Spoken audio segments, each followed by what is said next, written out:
Good evening, everybody. I will call the meeting to order. I'll ask if stand if you're able and join me in the Pledge of Allegiance, please. I pledge allegiance to the flag of the United States of America and to the republic for which it stands, one nation, under God, indivisible, with liberty and justice for all. Thank you for coming, everybody. The first order of tonight's business is special recognition, and I'll turn that over to the superintendent. Thank you. Welcome, everybody. Cool. All right. What I'd like to do tonight is take a couple of minutes to recognize the efforts of some students here in our district. I love nothing more than to celebrate hard work and achievement, and tonight we get to do that with students from the Middleborough High School, the John T. Nichols Middle School, the Henry B. Berkland Elementary School, and the Mary K. Good Elementary School.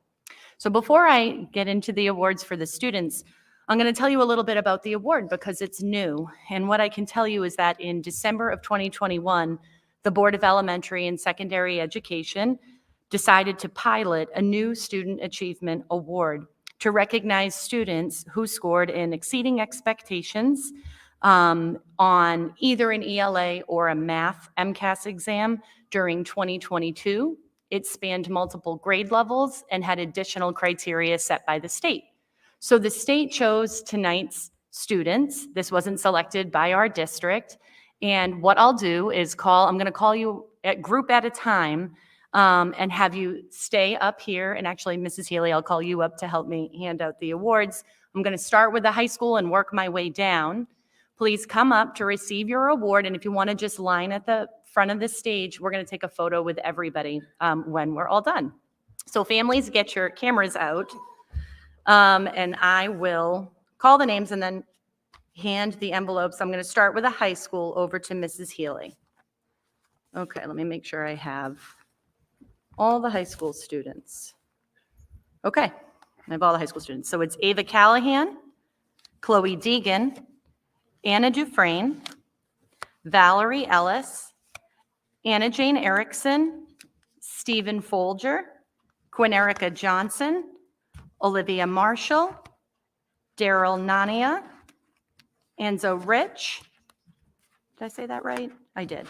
Lily Rubeski, Skylar Whitehouse Carlson, and Faith Williams.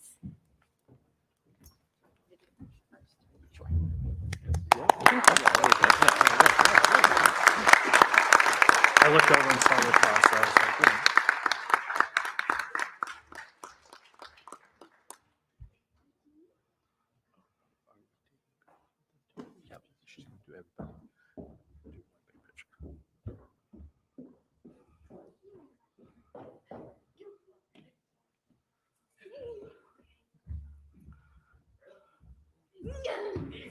in there, thank you.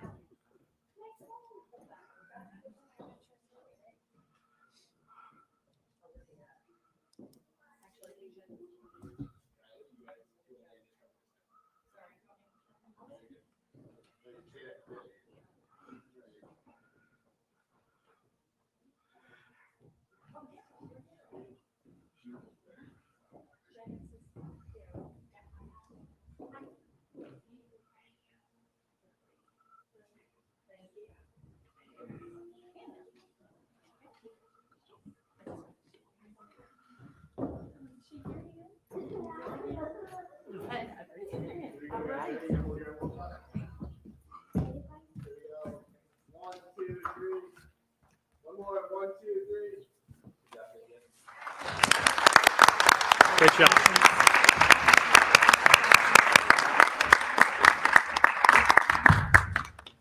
Thank you, high school students. Next, I'll move to the John T. Nichols Middle School students. Okay, I have Jolie Lozon, Charles Hansen, Jasper Freeman, Cy Sippersuth, William Lyons, Joshua Howard, Bianca Rosa, Aurora Angus, Joshua Jones, Allie Mahone, Cody Constantine, And that's my Nichols Middle School list.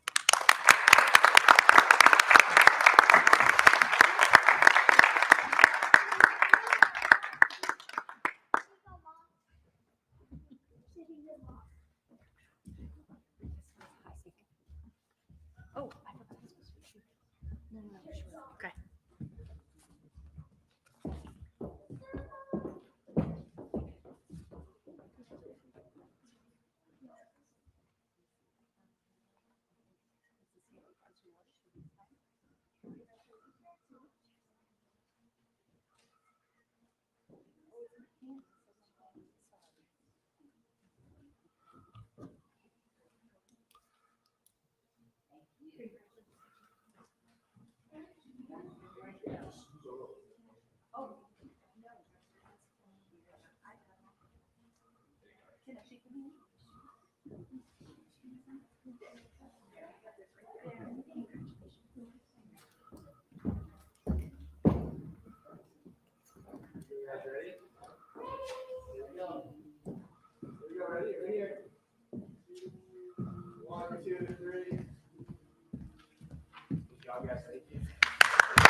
And then our elementary learners from both the Birkeland and Mary Kay Good schools. I have Violet Hamill, Damon Eichels, Skylar McNeely, and Isabella Kamara.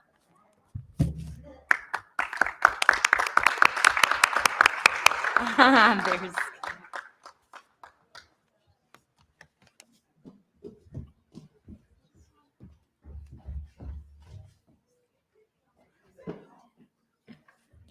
Yep.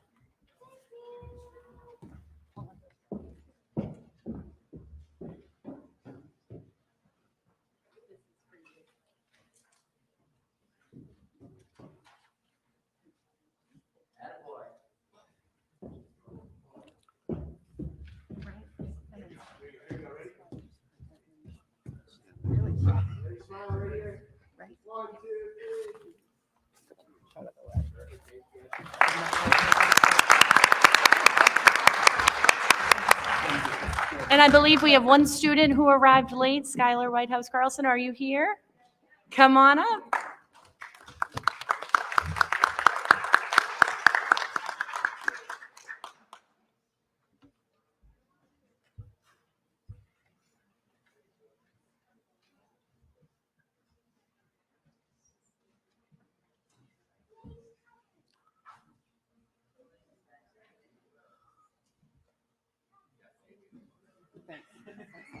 We'll pose.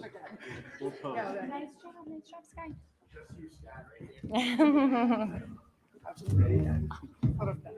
I'm in the back. You're in the background of. I know, right?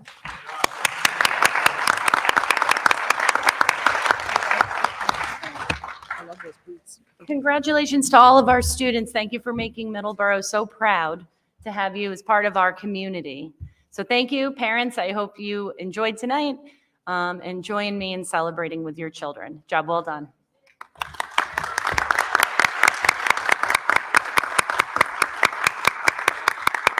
So thank you, everybody. We really appreciate you. What I'm going to do now is we have a budget hearing scheduled for 7:15, so I'm going to recess the meeting for 5 minutes. Thank you.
meeting now. We're going to skip a little out of order because we have the budget hearing, and I can't start that till 7:15. So Nate, I'll give you the opportunity to give your.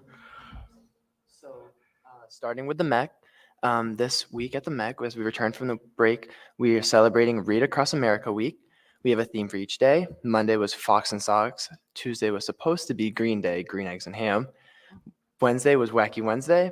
Thursday is Cat in the Hat. And Friday is Sleep Book, where people wear their pajamas.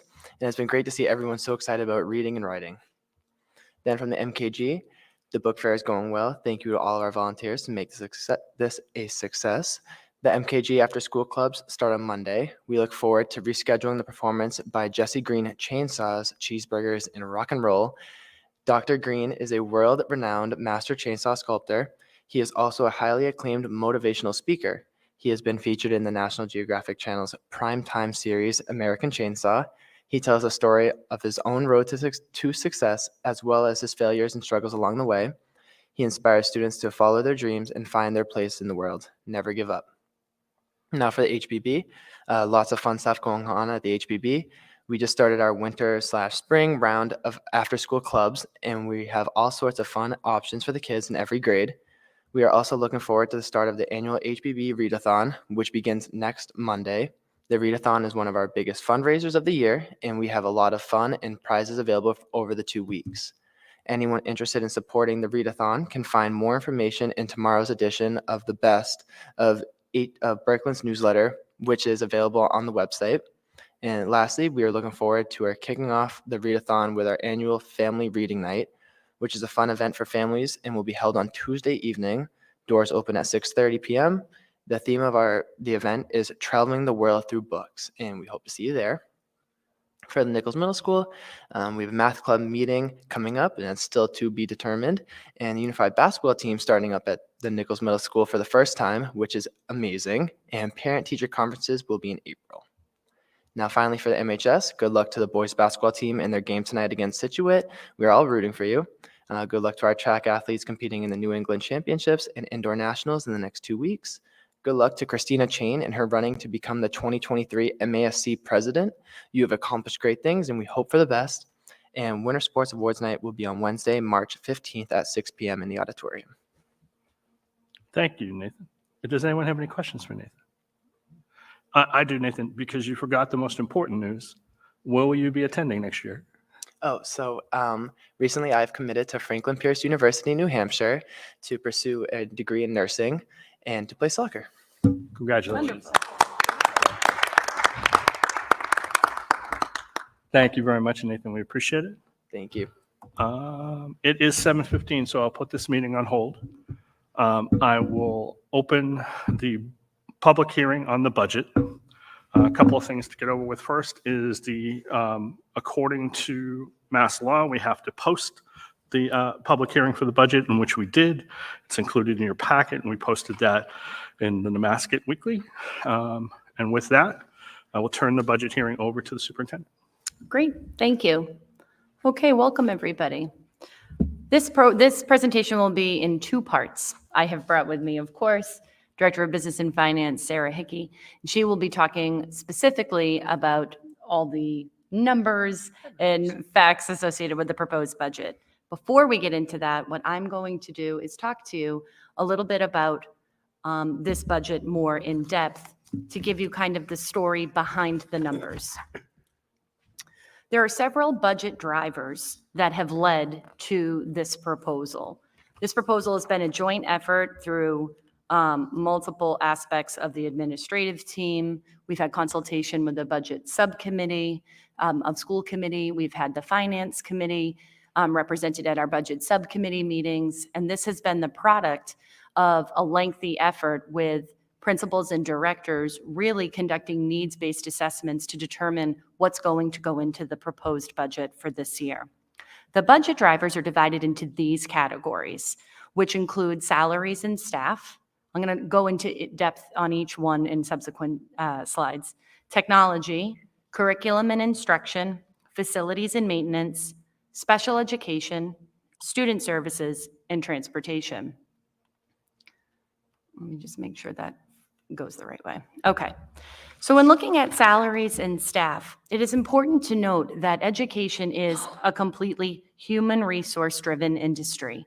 Simply put, education happens because of the teachers, the staff, the faculty, the humans that are here in our district. And so this is a major budget driver for our proposed budget. We are the largest department in Middleborough with over 560 employees.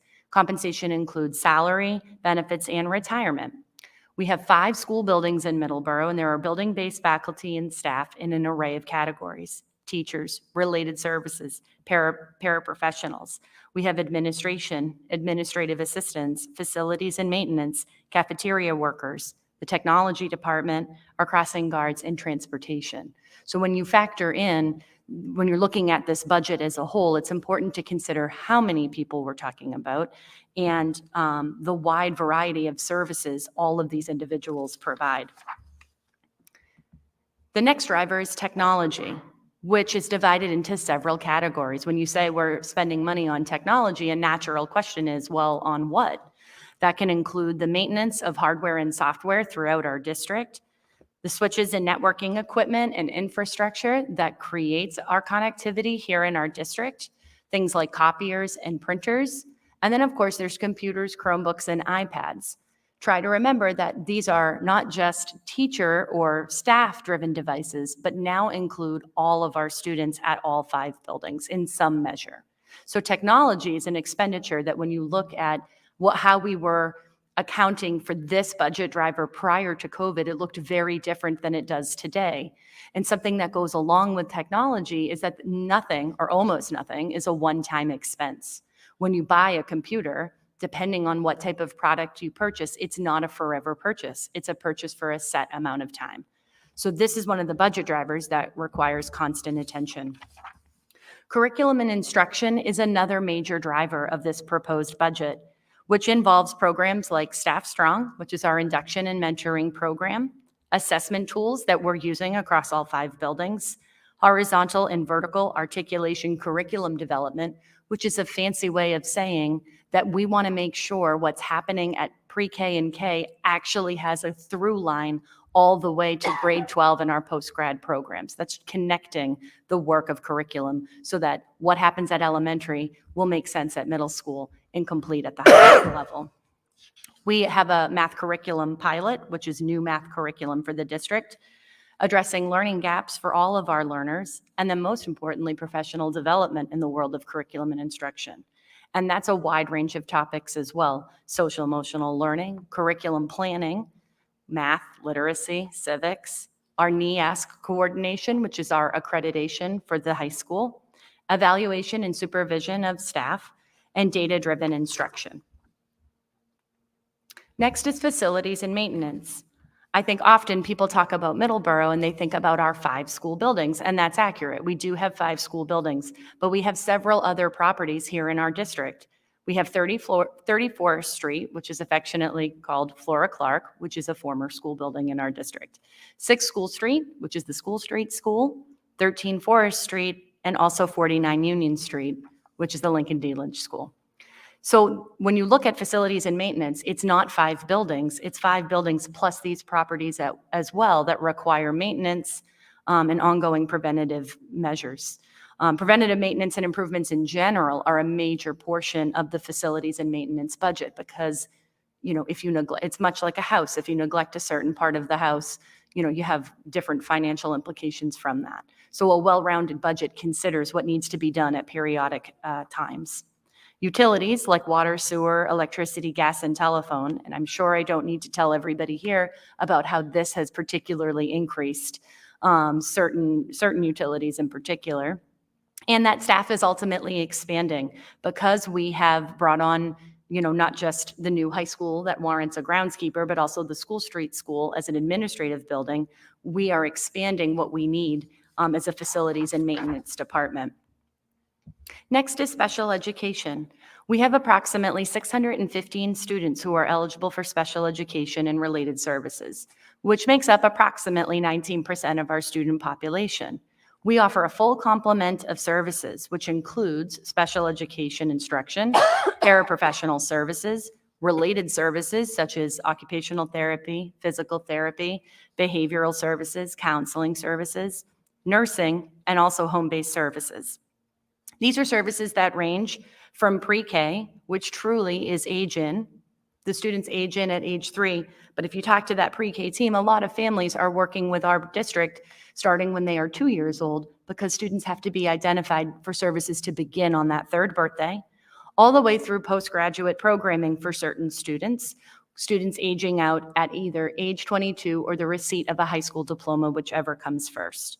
And then finally, out-of-district expenditures, which are not, those are tuitions to out-of-district placements that are not set. Those tuitions are not set by the district. Student services, which you heard Kevin Avatable talk about this. Actually, I think that was last meeting.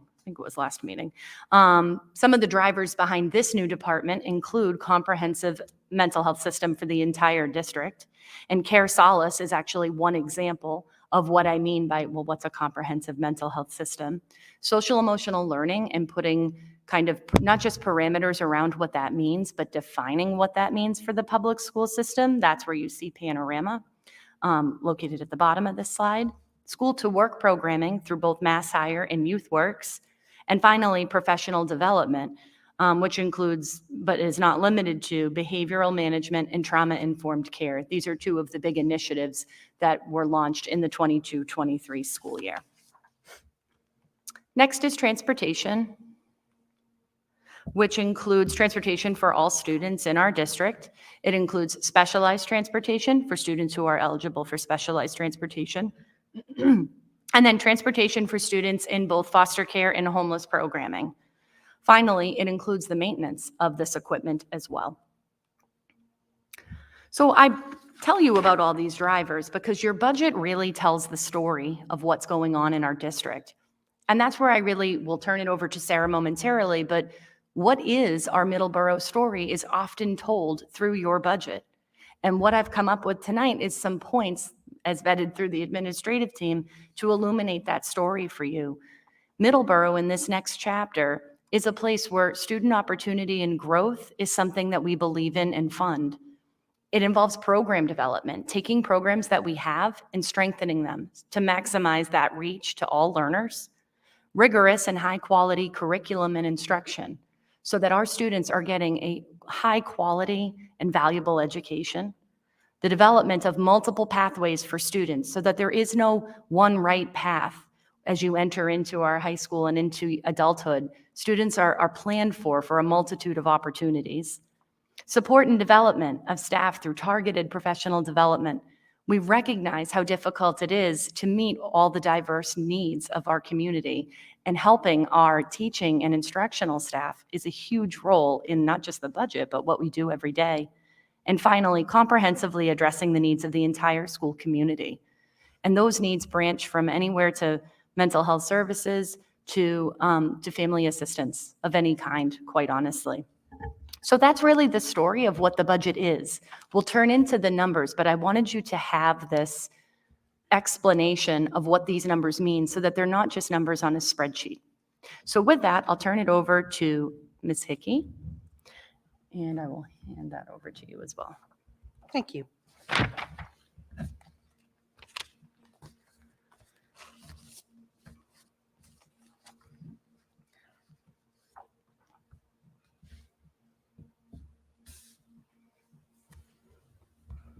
Thank you for coming to the budget presentation tonight. David Bach, who wrote an AP statistics book, says that a picture is worth 1,000 words. And so I try to paint a picture with a lot of graphs for you to look at instead of giving you pages and pages and pages of numbers to look at. So I am presenting to you the Middleborough Public Schools fiscal year 2024 budget. And did you shut this off? It's down. Thank There you. you go. So my presentation tonight is broken up into a number of different parts. I'm going to talk to you about per pupil expenditure comparisons, net school spending comparisons. I'm going to very lightly go over budget drivers because Superintendent Lyons already talked about those. I'll break up the budget into expenses by category. I'll break up the budget into salaries and expenses, and then again by cost center.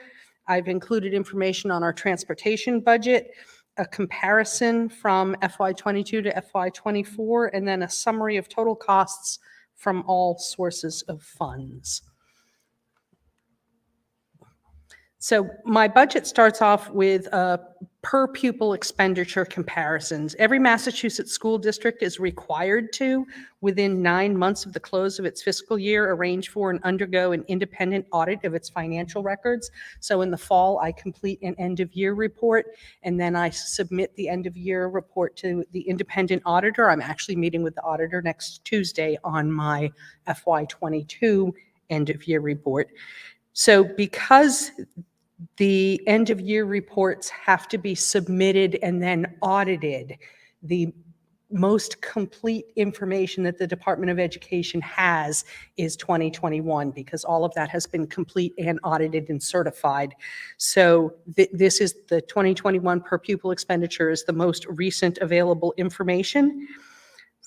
And this graph shows the distribution of per pupil expenditures for all districts in the state. And literally what the Department of Education does is they take the total amount of money that we spent for the school year of 2020 to 2021, and they divide it by the number of students we had. And that's where this number comes from. So you can see that there are some anomalies that skew the data. Over on the left-hand side, there are 2 virtual schools that spend a little over $10,000 per student. That's on the far left-hand side of the graph. And then over on the right-hand side of the graph, that's skewed right. Provincetown spent $41,319 per pupil in FY21. So they're an unusual circumstance because they have 133 students overall in that year.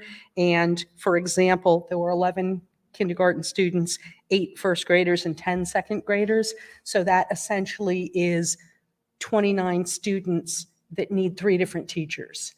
And so if you think having 25 students per class is typical, this is why they end up way over there on the right-hand side. So on this graphic, you can see that our per pupil expenditure for Middleborough for FY21 was $16,199, and the state average is $19,062 for FY21.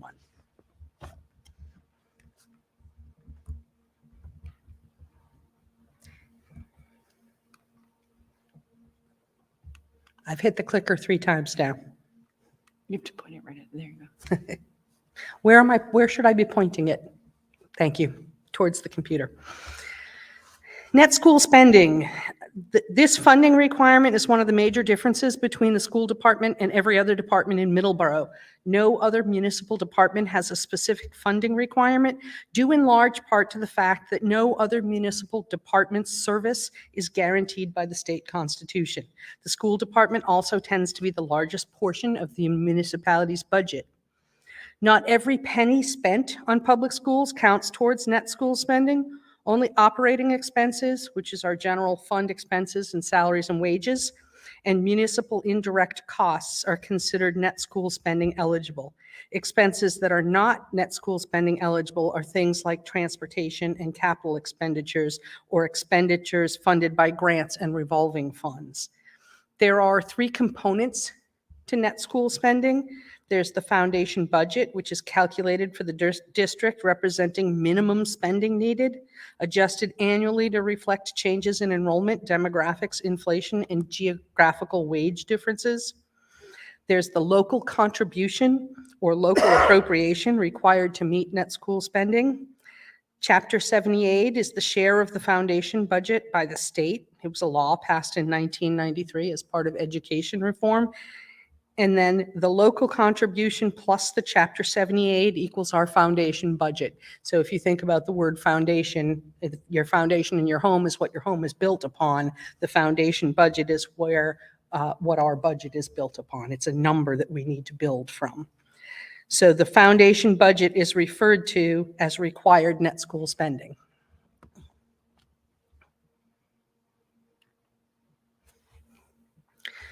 This graph shows the distribution of net school spending as a percent of required.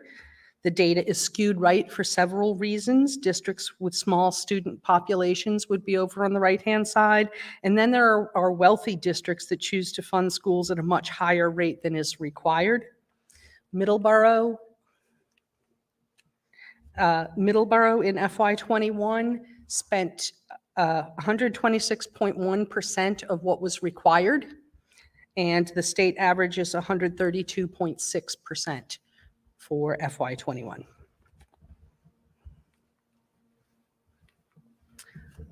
The budget drivers, Superintendent Lyons spoke about these. The only one I'm going to speak at any length that she didn't mention was we have Department of Elementary and Secondary Education requirements. So in addition to everything that was previously stated, the Department of Education gives us some guidelines that we have to meet. We have to have US history. We have to have a certain number of years of English, et cetera.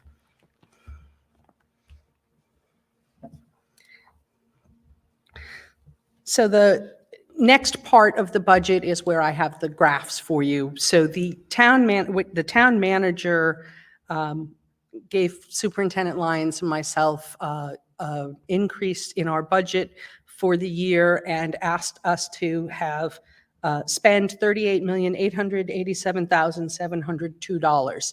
So in January, when I took the requests from the principals and the directors and aggregated all of the information and put together a line item budget, it was for $41,713,378. And I took that budget with Superintendent Lyons to the budget subcommittee, and we narrowed down the budget by $2.8 million in order to meet what the town manager had asked us to do. And so what I'm going to do in the next part of the presentation is divide that $38 million up by category, how we spend the money, by the type of expenditure, and then by the location.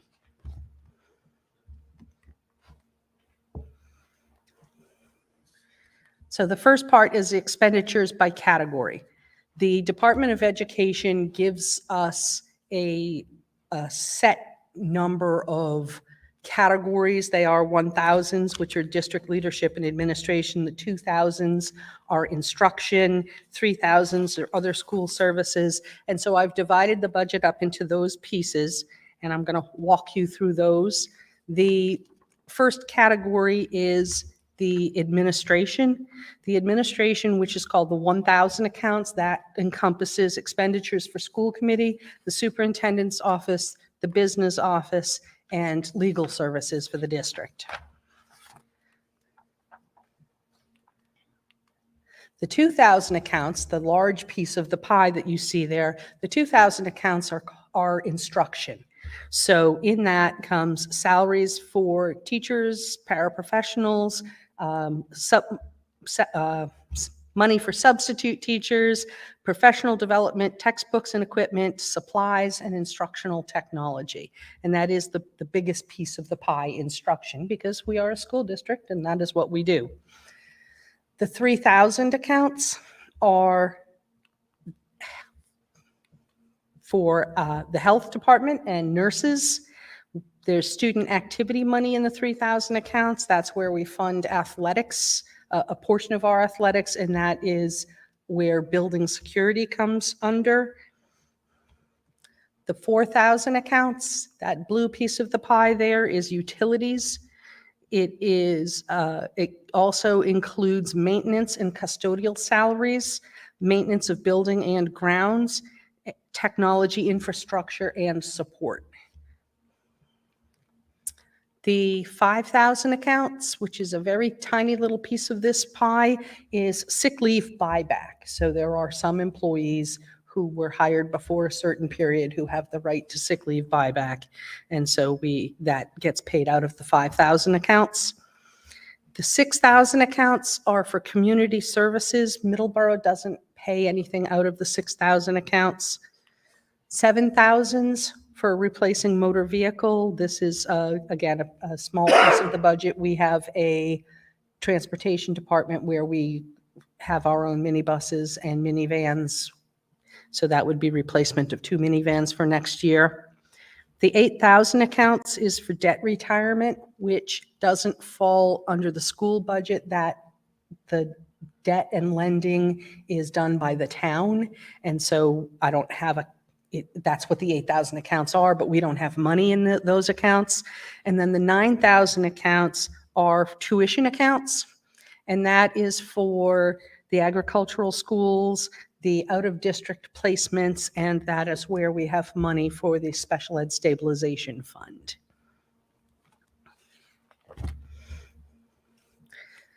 So then the next thing I do with the budget is I divide it up. We try to think of the budget as two different types of things. We have salaries and we have expenses.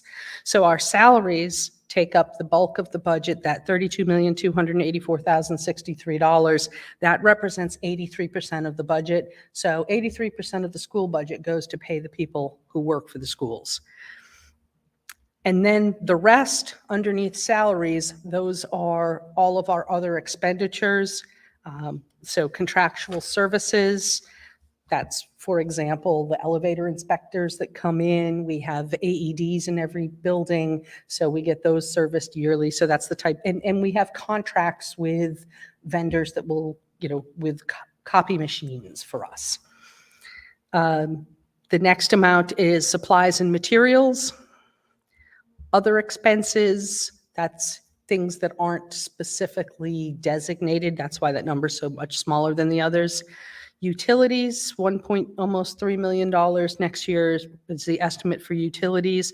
And then tuitions, $1,046,086. So that all totals up to our proposed operating budget of $38,887,702.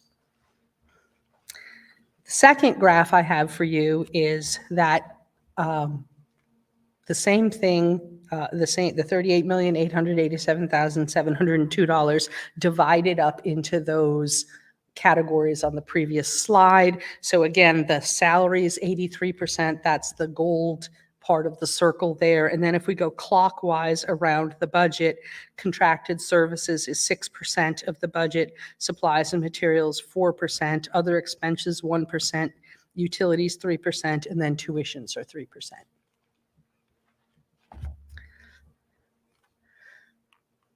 And then the last way I like to divide up the budget for you is by cost center. So the budget is designed, our actual line item numbers, our account numbers are designed so that I can break up the expenses in various different ways. So if you start over on the right-hand side with that purple, the purple where there's the Middleborough High School logo, Middleborough High School expenditures for the school is 25% of the budget. Going clockwise around the circle, Nichols Middle School is 19% of the budget.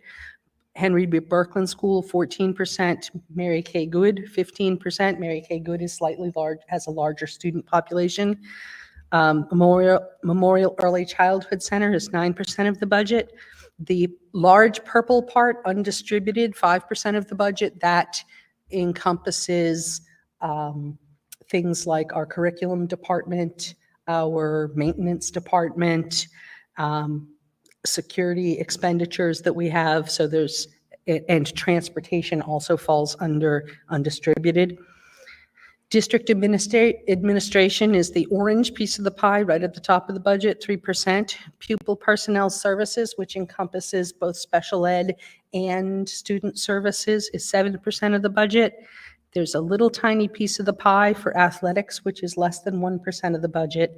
And then technology is it's a little bit tricky here because the purely technology budget that doesn't fall anywhere else is 2% of the budget, but that doesn't take into consideration, for example, in the technology budget, there is money for the computers for the freshman class. So there's technology money embedded into all of the different schools, significant amount of technology money, as well as curriculum into each of the different schools.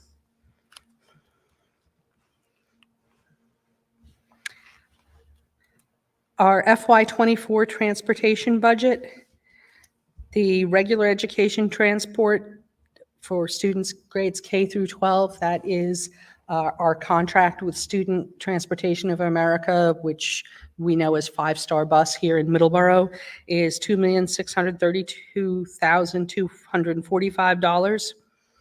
We have budgeted $37,947 for transporting students to vocational schools. We transport students to Bristol Aggie and Norfolk Aggie. Minibus salaries, I have budgeted $731,000. Minibus expenses, $204,788. I've budgeted $46,000 to cover the salaries of our crossing guards. Special ed contracted services, $400,000. That is a significant increase over previous years. What I'm learning every single year is no matter how much I put in this budget, it's not enough. I'll be submitting an article to town meeting to increase this line for the current budget because what I budgeted last year was not enough. I've budgeted $107,500 for both the McKinney-Vento homeless transportation and for foster care transportation. We've seen significant increases in those last three categories. The total transportation budget is $4,266,980.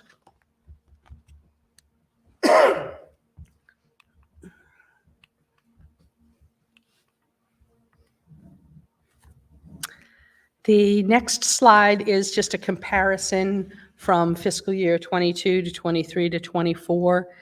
And the last column on the right-hand side is the difference between FY24 and FY23. So for administration, we have an increase of $139,319. We have an increase of $1,547,289 for instruction, $497,770 for school services, $398,692 for operations and maintenance. That 5,000 account line benefits, which is the sick leave buyback for employees. I budgeted the same amount every single year, so there is no difference in that. The equipment replacement, there's an increase of $37,000. That's to purchase 2 minivans.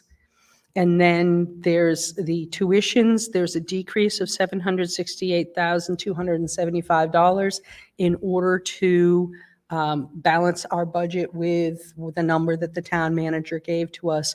We have to rely heavily on the IDEA 240 grant for tuitions. So that's why this number here is a decrease. Even though tuitions increased at about 14%, we have a decrease here in our budget. And then at the bottom, you can see that we had an increase in our transportation budget of $466,580.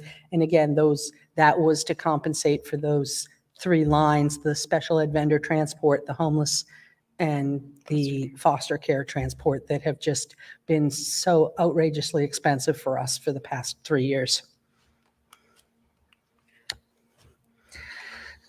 The summary of total costs from all sources of funds. So the town portion of this, the operating budget, $38,887,702.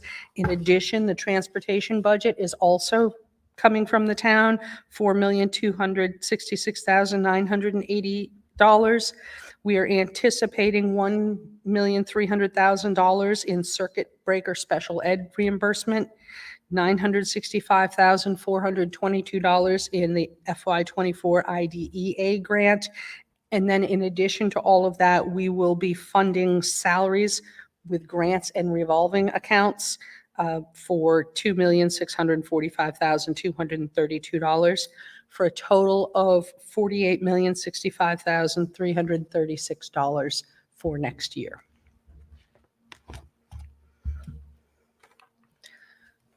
So the next portion after this slide is the recommended motion. Before I get to the recommended motion, are there any questions for me about the budget? See? Yes. Can you give me, 'cause I know that you explained it, but can you explain again the nature? Can you give me a breakdown of the 5% that's undistributed?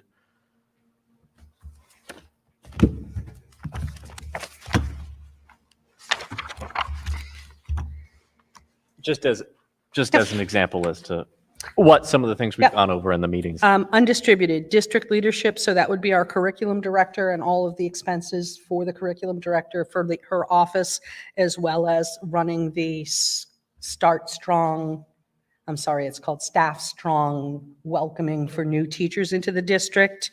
There's the salary for the courier for the district. We have 3 English language learner teachers that go between buildings, so they come out of the undistributed column. Also in undistributed, we have course reimbursement for teachers. I can't know at this point what somebody's going to submit Yep. for next year, so the entire contracted amount for course reimbursement is in undistributed, but when we pay it out next year, it's going to get paid out at, if somebody from HBB takes a course, it gets paid out of HBB.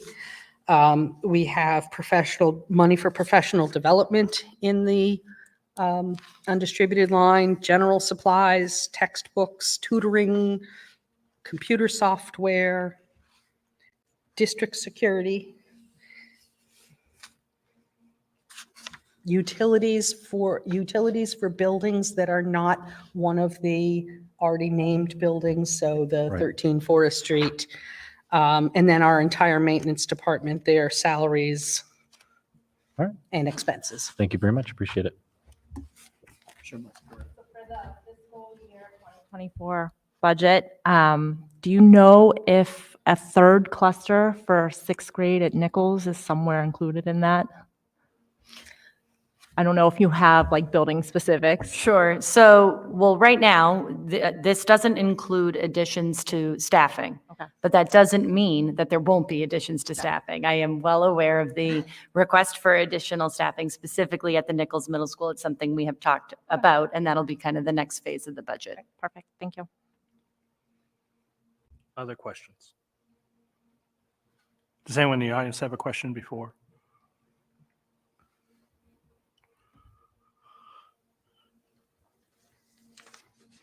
Can you clarify again the decrease, that programs line item where we're expending the $70,000-$80,000 less? I think you mentioned that you're going to make up that balance with a grant so that the money isn't coming from the budget, but I just was looking for a little clarification there. She means Is that, do you mean The the tuitions tuition, to other districts. Out of district, she's talking about out of district tuitions. the out-of-district tuitions? So just let me get to that spot in my Yep. spreadsheet It because was I in can the answer, comparison I can between. answer the question better.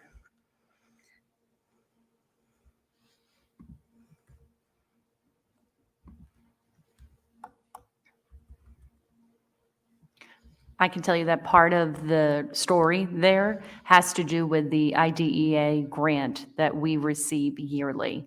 Over time, that grant has been used multiple different ways. We've used it for salary, always for special ed expenditures. But one of the things we did in this budget, and correct me if I'm wrong, is allocate those monies specifically to tuitions, which allowed us to deduct from the operating budget. If you have a funding source for it somewhere, you don't need to account for it more than once. But it is allocating a significant portion of that grant for this specific purpose of tuitions. And feel free to jump in there. Thank you. That gave me time to scroll to my spreadsheet to the appropriate place. So when Mrs. Healy, who is the Director of Special Education, submitted her budget requests to me, there was a request for $1,102,866 for tuitions to collaboratives. And then in addition to that, we had $1,437,444 for tuition for non-public schools. We needed to adjust the budget in order to compensate for the number that the town manager gave us. And the easiest way for us to do that was to subtract out monies from those tuitions with where we know we're going to get circuit breaker from the state for our special education tuitions. And we know we're going to be getting the money from the federal government for the Individuals with Disabilities Educational Act. The amount for the IDEA grant is an estimate from me.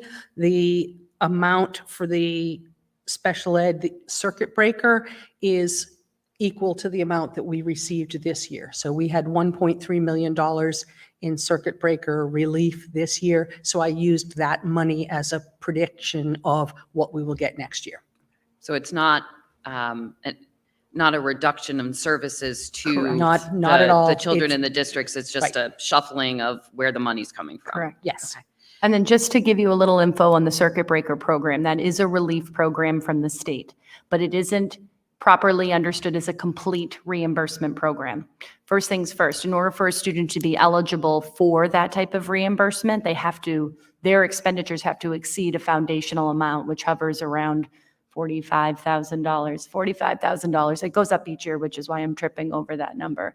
And even then, the circuit breaker program doesn't reimburse 100% of those expenditures. So one of the things you've seen happening in the world of superintendents is actually lobbying at the state level to say, we need to fund these programs for these children. You really ought to be reimbursing us 100% for that expenditure. They have onboarded since the COVID years some percentage of transportation reimbursement, which is the first of its kind. It's never included transportation. And oftentimes you're paying a very significant amount of money because these children are transported out of our district. So that's now starting to get reimbursed, but again, nowhere near 100% of those expenditures. So that's just a little primer on circuit Thank you. breaker. So that, $768,000, that sounds like about a quarter of what you had to cut from the overall budget between I think you said it was like 4,100,000 approximately, and we got to 38. Do you have a general sense of, was there another big chunk that you had to cut to make the budget? Or was everything like just reducing things in little bits and pieces throughout? It was a combination of both of those, reducing many little pieces and some big cuts to things. Unfortunately, we had to have a conversation with technology, and Mr. Siciliano had to forego flat panel screens in classrooms out of the budget for next year. Okay. So it's always difficult because it's hard to say what's the most important when everything is the most important for our students. So. But you would, that would be potentially the only other large expenditure that had a significant, and everything else was kind of spread around as fairly as possible. Yes. Sorry, Sean. I also think it's important to know that those cuts also didn't really come at the building level either. It was more department level cuts, just to be clear, because the building budgets are quite tight to begin with. So just to allay any concerns, we weren't cutting supplies to children. It wasn't those sort of expenses. One, it doesn't yield the cut we're looking for. And two, there really wasn't that room. That margin doesn't exist at the building-based budgets. So it was really more looking at different departments, like curriculum, like technology, like special education. Those are slightly different. Okay. Is there anything else on the list that you already know you need to bring to the town for approval other than the special ed transportation or whatever that line item that you said you never budget enough for, because it always ends up being more that you have to bring to the town to ask for the support to increase that line item? Is there anything else currently? So I'm going to be working this weekend to put together articles for the upcoming town meeting. Is it the town meeting or the select board meeting on, I guess it's like Monday that you have to present this to, right? Oh, no, Monday's meeting is this presentation. Okay. What Ms. Hickey is talking about is for town meeting. There are warrants that we'll have to submit to the town manager for approval and go to the town with a certain number of asks, and we'll be sitting down together to talk about that. And those hopefully asks Monday. are exceeding the current 38 million budget. Yes. Okay, thank you. Other questions?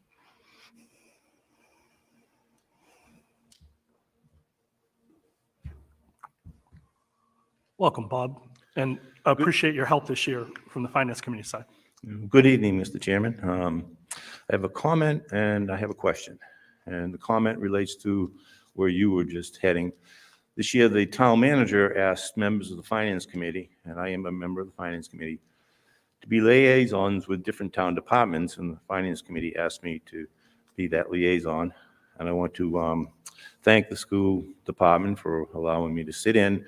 I would specifically want to thank the Director of Business and Finance and members of the administration, the organization that Mrs. Hickey put together, and then having our administrators and department heads come in and explain what's behind the budget was very useful.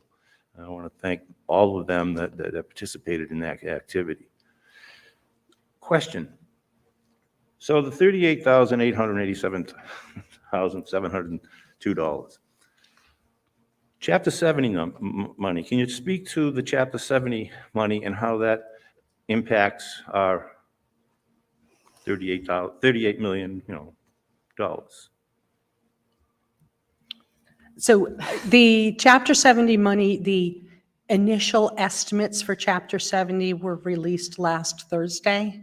And so what's going on right now at the town level is, and at the school level, is we're examining them. But again, those were initial estimates. I believe that has to Be voted on.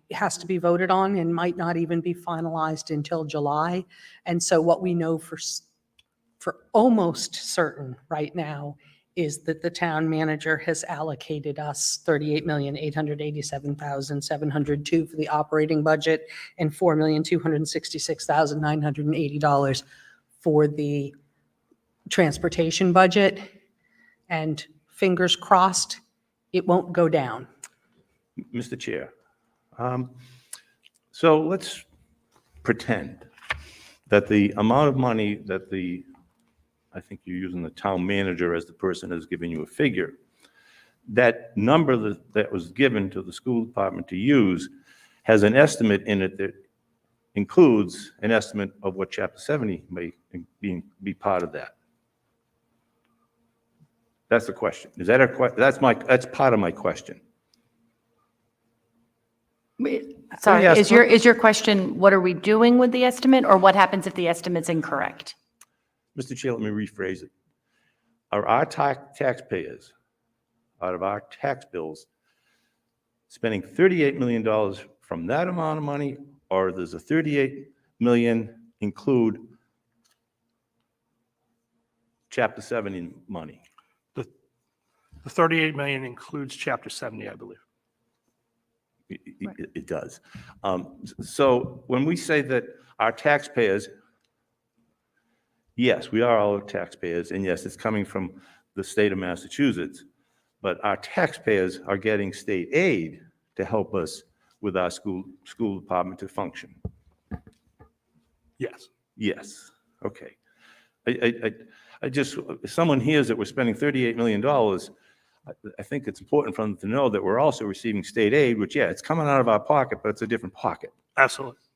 All right, thank you. And again, thank you, Mrs. Hickey. Your organization in putting this thing together is well done. Thank you. You're welcome. Thank you. Sean, I messed up my presentation. I was trying to flip back to the slide about net school spending, where it talks about how net school spending is a combination. So there is a funding formula, which is probably the most complicated formula I've ever seen, and I do have a degree in mathematics, so 5 years of calculus doesn't help with this formula. But there's a funding formula for net school spending, and there are probably 4 or 5 people in the state that completely 100% understand it, and then I think the rest of the people in my role are fairly confident with this funding formula. But the funding formula takes a lot of things into consideration for every school district, and it calculates what they feel, and I use the word foundation budget, what they feel the foundation budget should be. And then the foundation budget gets broken up into 2 parts. There's the part that the town will fund, and then there's the part that the state will fund. And so the Department of Education puts together this beautiful spreadsheet for me, and it says, this is the local, this is the Chapter 70 amount, and then this is what the local contribution should be. And I believe that also goes to the town manager. So, can you get me to the last slide, Sean? And I think you need a new battery in your clicker. So the last slide is the recommended, the budget recommended motion. And I'm going to read this and then ask for somebody to make the motion. It would be moved that the Middleborough School Committee approves $43,154,682 as the fiscal 2024 local education budget. Such appropriation includes $38,887,702, that's the operating budget, and $4,266,980, that's the transportation budget. And further, that the total appropriation of $43,154,682 is in compliance with the Education Reform Act of 1993 and recommended by the superintendent of schools. And further, that the school committee direct the superintendent to allocate the following additional funding sources, which total $4,910,654. The FY24 anticipated circuit breaker special ed reimbursement of $1,300,000, revolving account and grant funding totaling $3,610,654. The final approved expenditures for the schools will be $48,065,336. Chair will entertain a motion as read by Sarah. Do I hear a second? Second. Discussion. I do want to say a couple of things because I think they're important. We go through this process now through January, February, and now into March, and then we meet with the selectmen because the town meeting is in April. Part of the problem is that some of these numbers, we don't know the exact numbers until they're decided by the state, and the state, generally speaking, decides budgetary numbers in July. They finish in July, but it has on occasion gone to September. Last year it went to September. I know the governor's budget came out, but that's the governor's budget. Her budget is not the budget that always gets approved by the legislature. I would also add, if you look in past history, her budget includes a lot of other things. It also includes revenues on the billionaire's tax that the people voted in. I will tell you this, the budget chair from the Senate side and the House side has not changed. And they tend to, when new taxation comes in any form, they tend to downgrade the revenue the first year until they actually see it. That's their general MO. So that would affect the budget. She's projecting $1 billion in revenue in that tax alone. So that can greatly change the budget itself. So that will be determined over a period in time. The other thing to remember is in going through this process and making decisions about where the money goes, there are other factors that come into play. We haven't finalized all our contract negotiations. We haven't, when we get to the end of the year, as Sarah knows, we generally see where we are student-wise because an increase in student population could move, for example, a grade or change a grade. Or if students have specified needs, we are required under law to budget for those needs. We have to have a balanced budget by July 1st. And so the process of the budget, while we have a budget hearing and we go to the selectmen next week and then go to town meeting, doesn't really end until we get to the very end of June. And to be totally honest with you, it never ends there because factors happen throughout the school year that make us look at different things and have to make changes. Over the past times I've seen great fluctuations of increase, for example, in special ed over a period of time, and we had to make changes there. There have been huge fluctuations, for example, in transportation that have made us change over periods in time. And then also we have had to make some changes with staffing based on numbers in certain grades. So that happens. So I just, we talk about this as the budget hearing, but I want people to know this is why I always ask on the agenda that Sarah talks about sort of an update of where we're at the budget, because things can change over time, and that's what happens. So as we stand here in sort of good shape can change pretty quickly. And so that's what I want to sort of make everyone aware of. So that's all. Other questions or comments? I think we answered the question and comment that was in the chat that I saw. Anything else? Anybody else? With that, all those in favor say aye. Aye. Opposed? It's unanimous. Thank you very much. Thank you. Any other questions about the budget? And with that, the chair will end the budget hearing and go back to our regular school committee meeting. We moved it around because does anyone have anything for public comment tonight, not on tonight's agenda? Seeing no one. School committee reports. Any member of the school committee have anything they wish to report? Excellent. And we have the co-president's reports. Ladies, welcome.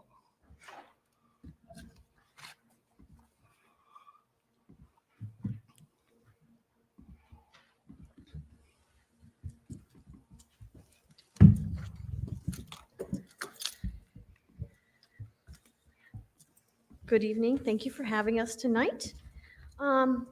We want to report out on our member spotlight of the month.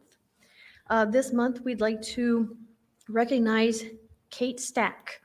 Kate is holding yoga sessions 2 times per month at Nichols Middle School for high school and middle school teachers to help them out. Also, we'd like to recognize our 4 ESPs who are heading to our MTA ESP conference at the end of the month in Plymouth to further their skills. Those would be Karen Soderland, Laura O'Terry, Teresa Smithy, and Cassandra Doherty. And I want to recognize a fellow colleague who I've worked with for many, many years, Melinda Manigan. Right before vacation started, I saw her in the lobby of Berkland School putting out books for students for them just to take home for the vacation to read. She is a big proponent of making sure kids have books in their hands to read, because that's what best helps students, to have books in their hands to read. So we want to recognize Melinda. And that's what Thank we you very have. much, ladies. Any Thank you. questions for the co-presidents? Thank you. We appreciate it. Thank you. With that, I'll turn it over to the superintendent's small report. Okay. Thank you. It is small this evening.